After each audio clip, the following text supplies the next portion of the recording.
Hello, everybody. Once again, this is Jeffrey Daniel. Today is Sunday, the 26th of September, 2021 on that Gregorian calendar. Okay, so check this out, you guys. I know every generation has its thing. Even my generation had my thing. Excuse me, some people are playing in the pool. Some neighbors, if you hear some hollering, so they're enjoying the sunshine. Look at this beautiful day in Lagos, Nigeria. Beautiful, beautiful day. So anyway, I know every generation has its thing, so I never endeavor to insult or bang on any generation of the younger people.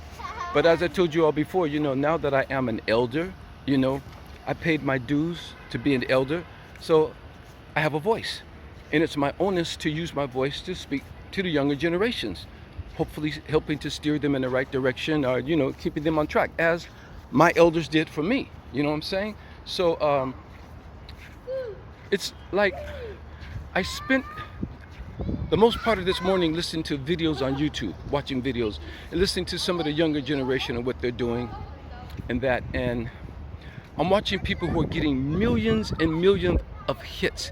Excuse me if I get dark, because the sun is directly overhead, so it's getting the shadows and stuff. So anyway, but I'm listening to the younger generation, you guys, and it's like, I don't want to mention any names because I'm sure some of you will know who I'm talking about, and they will know who I'm talking about. Now, musically, I'm listening to some of the things that are happening, and I'm like, wow, the musical content is what? Where? Vocally, I'm listening to some of the vocals. I know that auto-tune is the popular tool of the day, and a lot of people are depending on auto-tune to help them sing.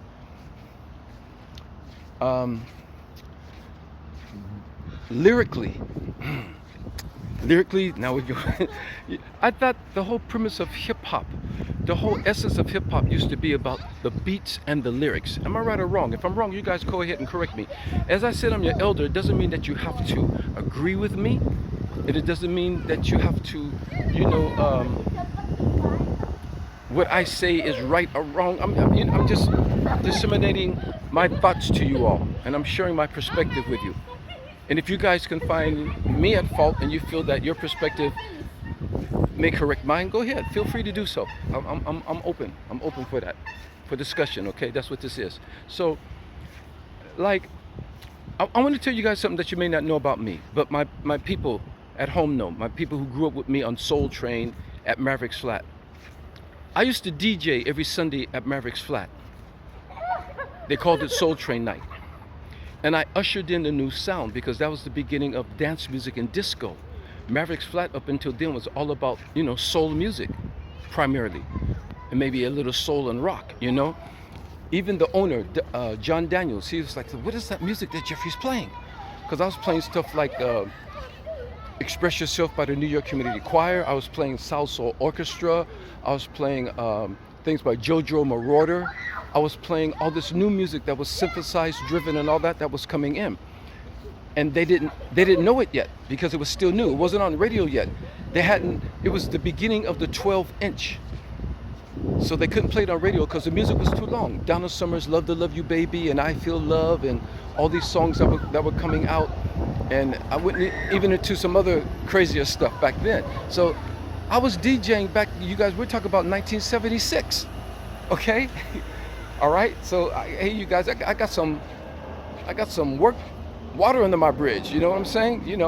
And so also, we were the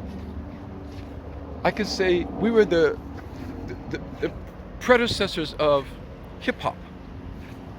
We were ushering in hip hop. It didn't have a name yet. It wasn't called hip hop, but Don Campbell with locking, Tyrone Proctor and the whack dancers with whacking, and then the electric boogaloos with body popping.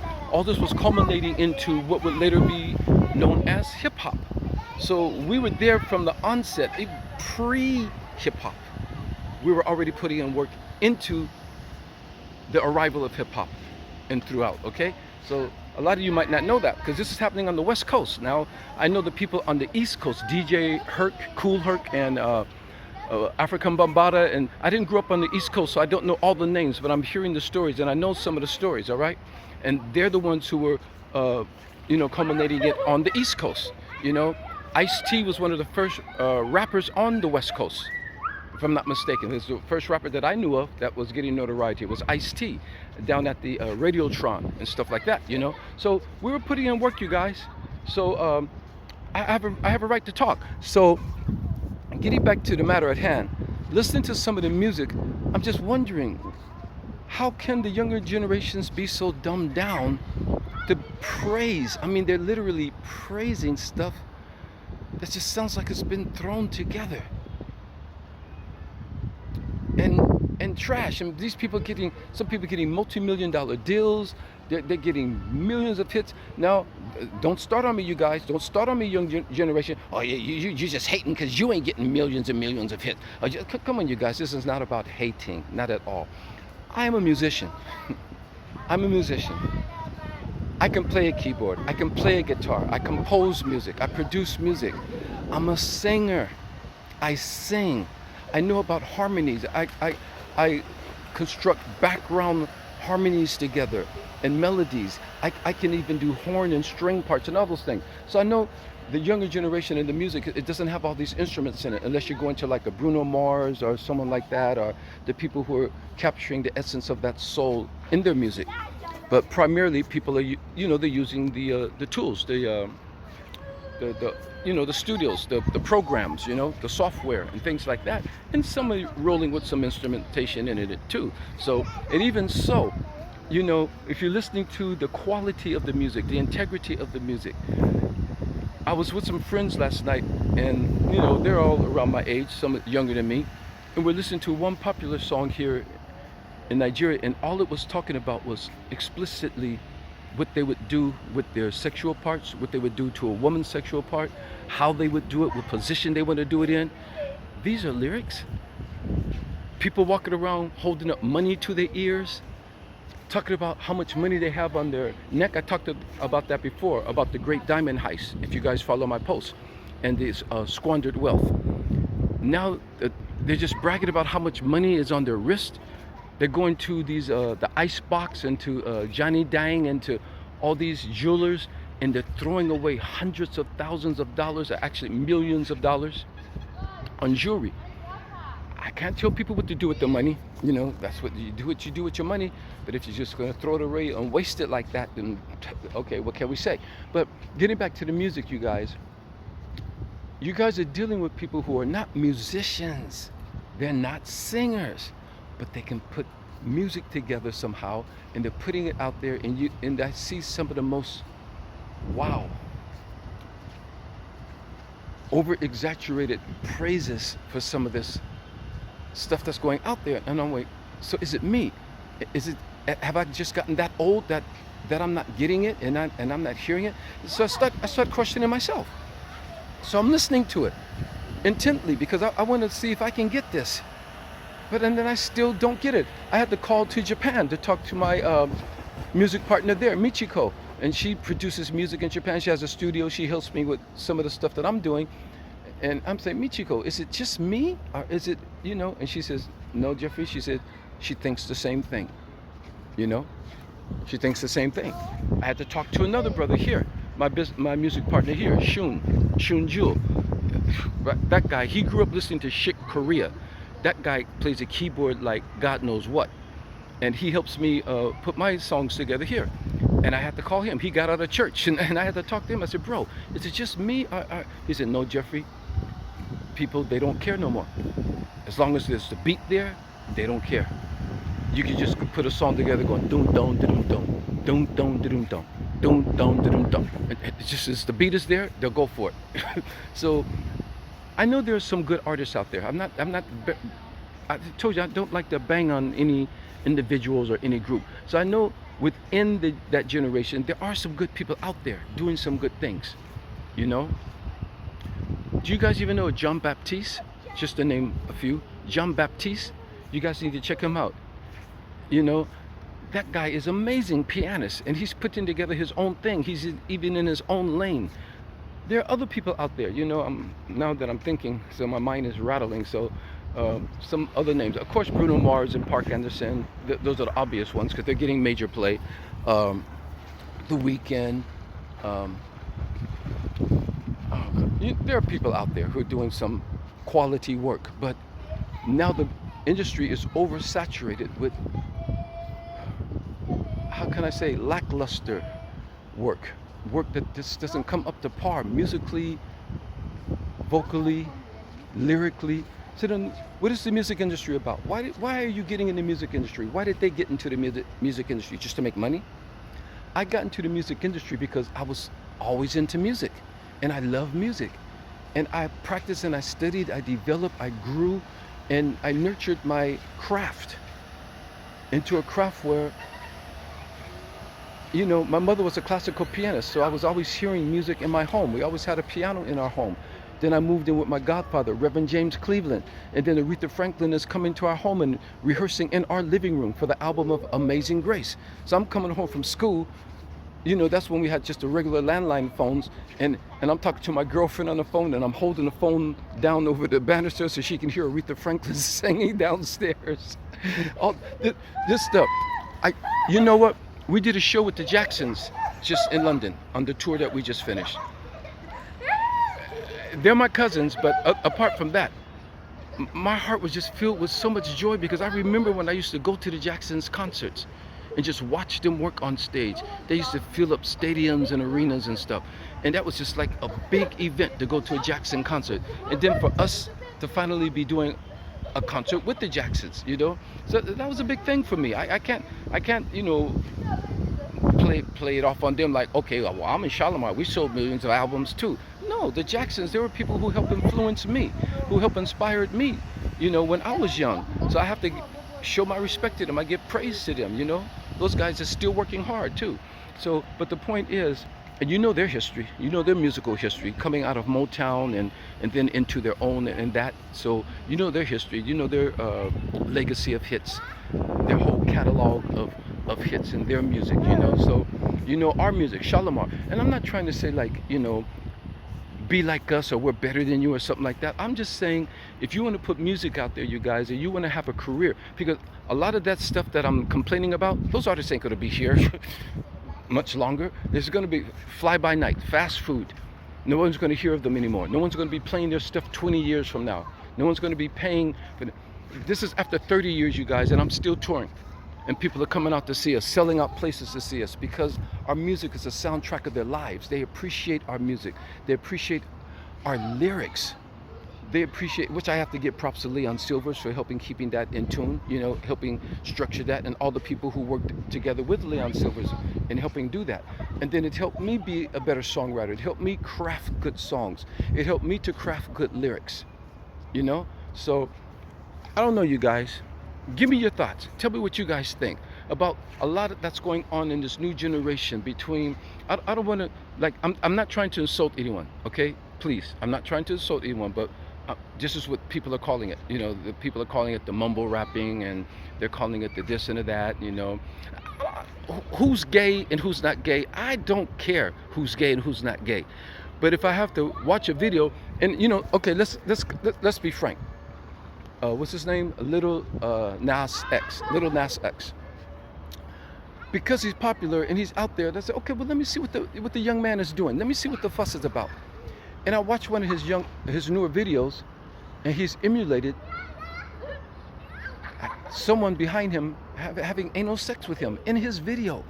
Is this what we have to resort to sell records? If that's what you do in your bedroom, it's not my business, you guys. I am not anti anybody. Do what you want to do in its context. But do I have to watch a video? And you can say, well, if you don't like it, don't watch his videos. How do I know what was going to happen until I watched it? I didn't know that was going to happen. If I knew that was going to happen ahead of time, I wouldn't have watched it, because that's not what I want to look at. But if that's what you guys want to look at, knock yourselves out. But why put that out there? I have vices. There's things that I like. Do I need to put it in my video if it's inappropriate? But I'm not here to tell anybody what to do and what not to do. I'm just asking you to think. To question yourself. What you follow. Your diet is not just what you eat to make you strong and healthy. Your diet is also what you see, what you hear, what you say, the people around you that you choose to be around with, the environments. All that is part of your diet. And you guys got to understand that. So if you want a healthy life, you need a healthy diet, not just from food, but from everything that you indulge in, everything that you allow into your soul. That's part of your diet, you see? So anyway, you guys, tell me what you think. Give me your feedback. I always love you guys' perspective. It's not about agreeing with me. Nope. It's not about I'm right and you're wrong. Nope. It's about let's put this on the table, you guys, and let's talk about it. Let's chop it up and see what we come up with. Because I'm gonna go back and listen to some more and see if I can get it. Because I'm walking away like, wow. I don't know. I feel sorry for the younger generation. Even now, a lot of clubs don't even have a dance floor. It's about bringing bottles to the table, and they put the sparkles and fireworks on top of the bottles, and everyone's seeing, who's paying for the big bottle tonight? That's what you guys go to the club for? We used to go to the club and dance. We danced all night long. I just ran into one of my old Soul Train dancers friend, Carla Ford, in London. She was taking her daughter to London for a vacation, and they happened to be there. Boy, I hooked up with them and I took them everywhere that I possibly could on my day off. And it just gave me so much pleasure to hook up with an old friend from Soul Train and then to show her and her daughter around London. Because I know London like a taxi driver, okay?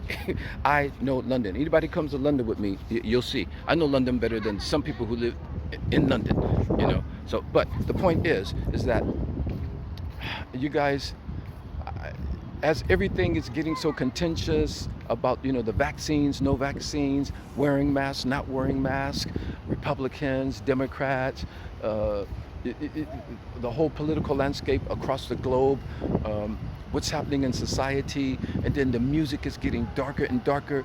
And you know, everything in life, in the universe, is about vibrations and frequencies. Everything, my voice, frequency, lights, seeing, we're seeing by spectrums of light, you know. Everything is about light, frequency, and vibrations. And certain vibrations, that's why when that heavy bass comes in the music, that boom, boom, boom, and that makes you want to go, oh yeah, boom, boom, boom, boom. You know, that moves you. That's affecting you. That vibration is now causing the vibrations in your body to vibrate and stuff, you know. So when you get negative vibrations coming, it affects you, whether you realize it or not. And sometimes you think it's good, but it's really bad. Sometimes you think it's positive, but it's negative. And everything in the universe is also about positive and negative. That's what creates energy. You got a battery, you need a positive and a negative charge to get that energy. So we need the positive and the negative, but you just have to balance it. That's all part of life and living. So you can't say, you know, that everything negative is necessarily bad, but you can channel that negativity and harness it with your positivity to create that power that we need. Just like in a battery, you know, look at every battery. Look, they have a positive and a negative side, and that creates energy. And that's all we are. We're energy. So we are being propelled by the positive and the negative, but you just have to balance it so that the negativity doesn't overpower you, and that you can keep yourself on a positive course. Okay, is that making sense to you guys? Okay, all right. So anyway, this is just my little commentary on this beautiful Sunday afternoon. The sun is right over me, so that's why my hat is giving it the shadow. And if I didn't have the hat on, I'd probably get a heat stroke. So I'm protecting myself as I'm trying to get a tan. I am tanning. I'm getting that vitamin D from the sun. I'm building up my immune system, pumping up my melanin and all that good stuff. So I just want to share this with you. Please give me your thoughts, you guys. Please go ahead and leave a comment behind to give me your perspective on what I'm talking about the new generation's music and the direction it's gone in and the direction that everything is going in. And remember, I told you guys about the Metaverse, all right? They want to put us all into the Metaverse where we will be an avatar. So you will be dealing with people and not knowing what they really look like, because you're only going to be dealing with people's avatars. And the avatar can be made up however they want. So you can fall in love with somebody in the Metaverse, but you'll be falling in love with their avatar. And if you ever meet them in real life, it could be a total opposite end of the spectrum of what you're seeing in the metaverse. So you know what I usually do? I leave everything online. If I meet people online, I generally don't want to meet them offline. I just, what's online, leave it online. What's in the real world, you're going to deal with that in the real world, okay? All right. Once again, you guys, this is Jeffrey Daniel here in Lagos, Nigeria. As I always say, spread the love, make love great again. Back to the world. Now you better back off of me.